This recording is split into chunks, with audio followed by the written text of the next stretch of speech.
Hello guys, welcome back to my channel, and for today's video, ano nga ba yung mga pwede nating gawin kapag na-unlock na yung in-stream ads natin pero naka-in review pa rin siya. So based on my experience kasi, almost 1 month na yung naka-in review yung sa akin sa Facebook page ko doon sa in-stream ads.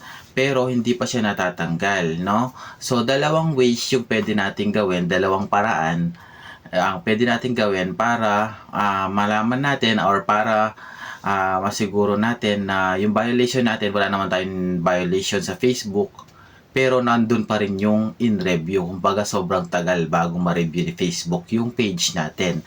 So ano nga ba yung pwede natin gawin? Una sa lahat guys, yung sa akin kasi, yung Facebook ko, yung personal Facebook ko, is naka-meta verified siya, yung may blue check. So ayan, pa-flash ko siya sa screen.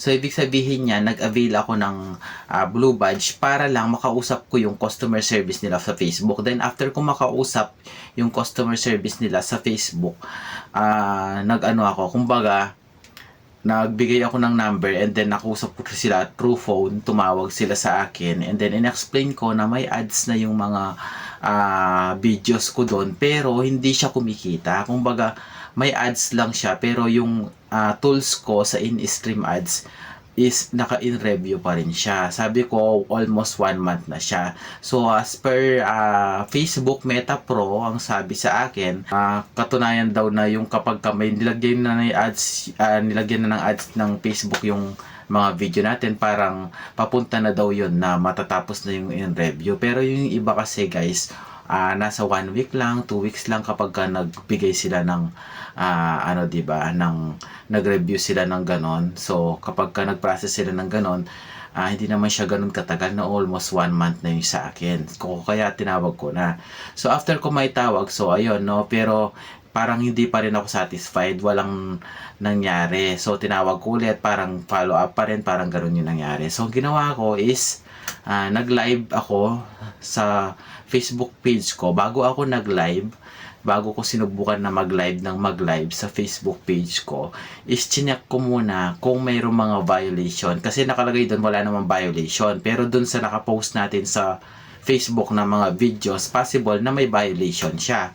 Kumbaga, hindi lang siya agad-agad na detect ng Facebook. After ko guys mag-live, so parang na-open ulit siya, tapos nag-review ulit ako. So sinubmit ko siya. So make sure na bago nyo siya gawin, after nyo mag-live is i-ano nyo muna, ilinisin nyo muna yung Facebook nyo. So wag kayong gagamit ng mga clickbait, ganon, yung mga pinapalike nyo lang para ano, ganon, yung parang kasi parang namomonitor yan ni Facebook eh. Tapos kailangan nyo lang is mag-live lang kayo, parang pinapatunayan mo doon na ikaw talaga yung may-ari ng Facebook na yon.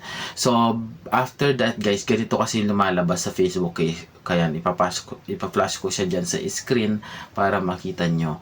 So ganyan, and then after nun, kapag naging successful na siya, so ma-access nyo na yung in-stream ads tools ninyo. So kailangan nyo lang na mag-live, mag-video ng mag-video, mag-submit ng gumawa ng video, ng mga reels, para ma-notify si Facebook na sa inyo talaga yung Facebook na yon, yung account na yon. Minsan kasi kapag nakikipag-collab tayo sa mga medyo mataas ng konti na content creator sa atin, ang nangyayari po kasi dyan, di ba, biglang tataas yung followers natin. After that, parang magiging mako-confuse yung system ni Facebook sa atin na, bakit bagong gawa lang to, or bakit kailan lang mabagal lang yung ano neto, dati yung followers niya biglang tumaas. So parang kaya medyo matagal yung review, parang kasing ganun yung nangyari sa akin. Although tinanggal ko na lahat ng mga violation ko and mga videos ko doon sa Facebook, parang ang tagal pa rin niyang mag-review. So ang mangyayari, lalagyan ng ads ni Facebook yung mga video nyo, pero hindi kayo kumikita. So sayang yung effort, di ba? Kasi pinag-effortan natin yun eh, tapos sila lang yung makikinabang.